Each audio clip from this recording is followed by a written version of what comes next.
Hi, can you all hear me? Yes. Hi. First of all, thank you very much for hosting us. This is our first time at NM, and we're very excited to be here. So I'm Marzdi. I look after marketing, analytics, a little bit of strategy at BookMyShow.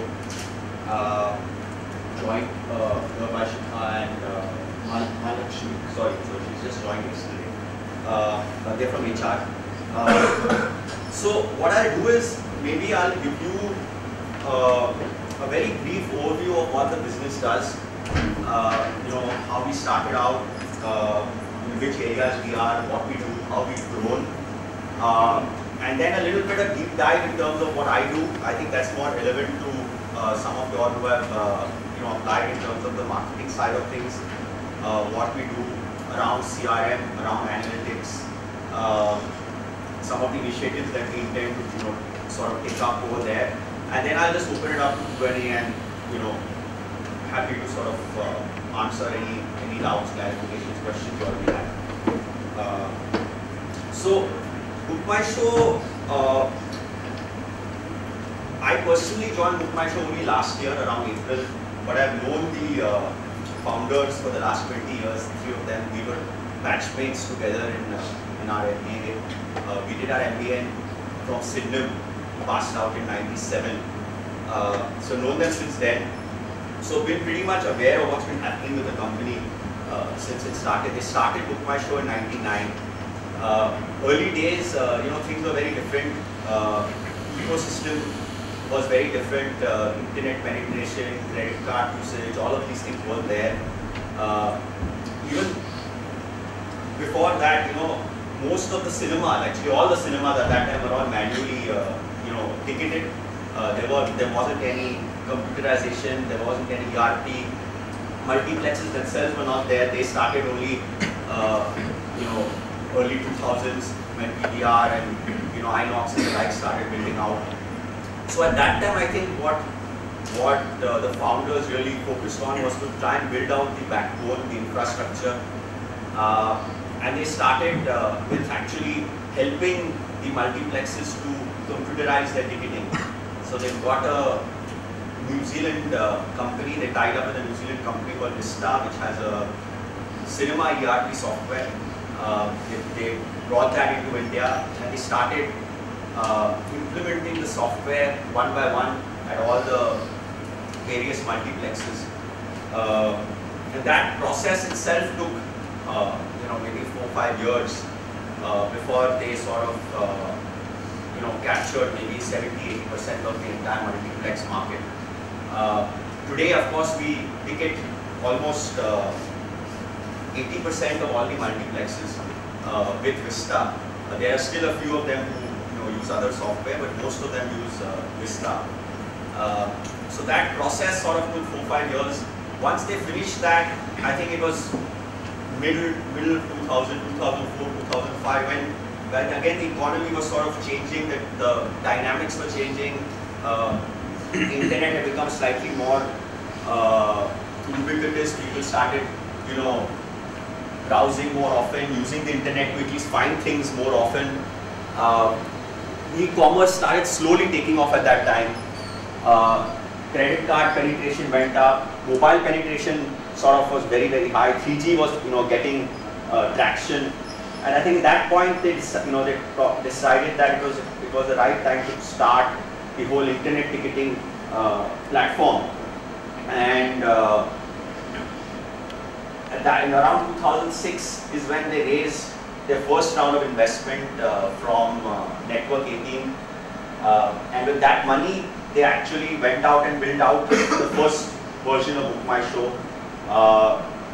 Because they had all these cinemas on Vista, which was their own platform, it became easy for them to sort of just plug them into the e-commerce web platform.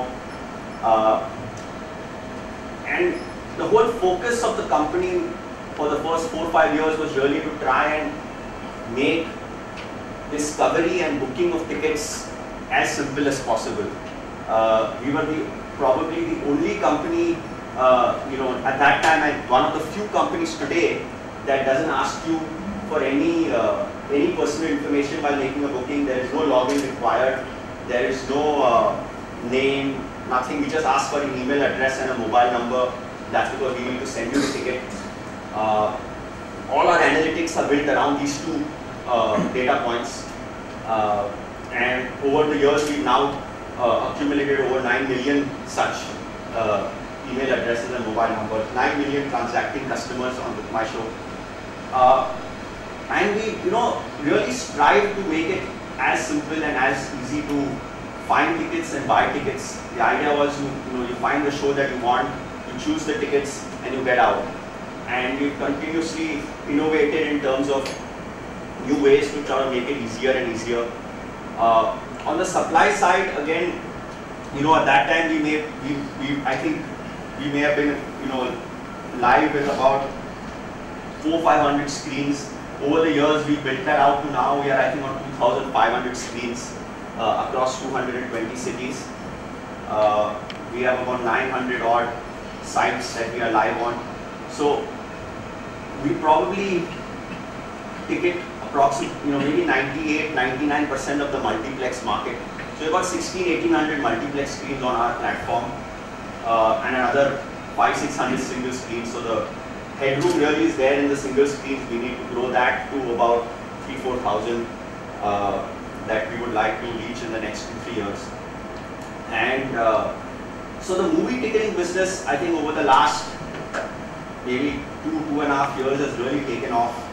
We used to do 300-400,000 tickets a month, maybe 2.5-3 years back. We crossed about 1 million tickets a month, maybe a year and a half back.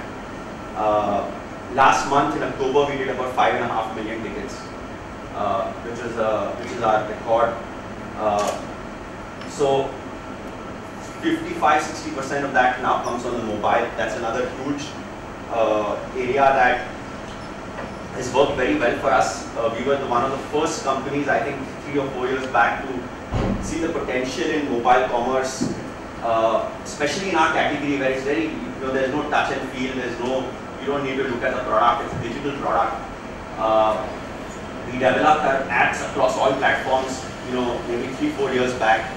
Traction was slow over the first 2-3 years, maybe 5, 7, 8, 10%, but over the last 12-18 months, that 10% is now 60%. Every month it increases by 2-3%, and we keep telling ourselves, okay, maybe now it will plateau, but it doesn't plateau. So now we've given ourselves a target of going to 85% on mobile in the next 1 year. Let's see how that will work. But again, a lot of effort in terms of making the app as easy as simple to use as possible. We are probably one of the largest e-commerce app transacted sites in the country. Last year, Google and Nielsen did a survey, and we were the #1 app by payment type for e-commerce transactions, not counting the recharge apps like Paytm and Recharge, but anything that you actually go out and purchase. So again, mobile is a very, very important play for us, and we spend a lot of time, a lot of effort in continuously improving that experience, improving the quality of our product, making it faster, making it easier to use, making it seamless. That's again a huge thrust area for us over the next couple of years as we move to maybe 70, 75, 80% transactions on mobile. So that's really, the cinema side and the movie side of the business. That's probably contributes about 70% of the business, and it's our mainstay. It's really it's the business that sort of opens the funnel, gets most of our new customers in. But as importantly and recently more so, events, live events, and sports have become a very big part of entertainment in India. Again, we were one of the first people to really build out a capability and infrastructure to handle live events maybe 3-4 years back. We started off with Sunburn, I think in Goa about 5 years back, when we used to sell 600, 700 tickets. Last December we sold 22,000 tickets for Sunburn. And the whole ecosystem for plays, events, shows, concerts has just mushroomed over the last maybe couple of years. If you see today, I think every 2-3 weeks there's an EDM show, there's some DJ coming, there are festivals, there is things like NH7, there is EVC, there are a bunch of things, there's India Bike Week. So lots of new innovative concepts coming in, and here again we did something different. We didn't restrict ourselves. While in the movie business we typically restrict ourselves to the ticketing, internet ticketing side of things. On the events side is a very ops heavy business. We built out a capability and infrastructure to actually handle on ground operations for these events. So right from conceptualization, marketing, strategy and pricing of the event, all the way to ticket printing, ticket security, gate entry, ushering, turnstiles, F&B management.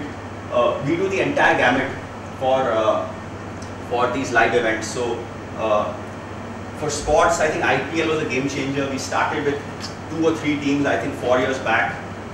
Today we handle 7 out of the 9 teams. Last year we did. Hopefully this year we get 1 more team.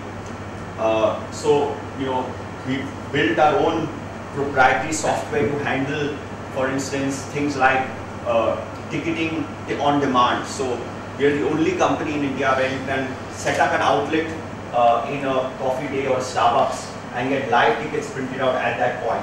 Most other companies will have some pre-printed stock and they'll write some number and then it will get synced later on, and they don't know whether the ticket is available, not available. So no issues. Ours is 100% live real time. We invested a lot of money in developing this backbone and infrastructure for events. So events is a very ops heavy business, unlike movies. Maybe 40-50% of our workforce actually is in ops, because each event you typically have maybe 30-40 people on the ground, including people that we hire on contract, plus all our supervisors and people that sort of manage that whole event. So that's a very big play. I think it's going to become bigger and bigger, especially sports, given the success of even things like Kabaddi, and now IPTL is coming. There's Champions Tennis League going on. IPL of course will stay. ISL, the football, and that will just continue to grow. I think more and more sports will come to India. I think there is a market outside of cricket, and a lot of these sports are, the media is sort of playing its game. I think Star Sports did a fantastic job with Kabaddi. Who would have thought that Kabaddi would be so popular and watched? But it did work well. It was a fantastic case study of how marketing and media exposure can actually change the face of sport. So we continue to sort of work very closely with a lot of these sport organizers and sort of build our presence over there. The advantage, of course,